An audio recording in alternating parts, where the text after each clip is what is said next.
पाकिस्तान तरफ़ां अब्दाली मिसाइल जो कामयाब तजर्बो क़ौमी दिफ़ा जे मैदान में अहम संग महल आहे।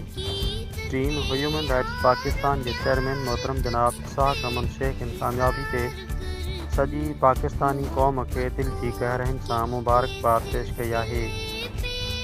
हुन पंहिंजे बयान में चयो आहे त हीउ तजर्बो पाकिस्तान जी दिफ़ाई सघ, क़ौमी ख़ुदमुख़्तियारी ऐं टेक्नोलॉजी की तरक़ी जो वाज़े सबूत आहे। अहिड़े क़िस्म जा तजर्बा पाकिस्तान जी अमन पसंदी जी पॉलिसियुनि खे वधीक मज़बूत कनि था।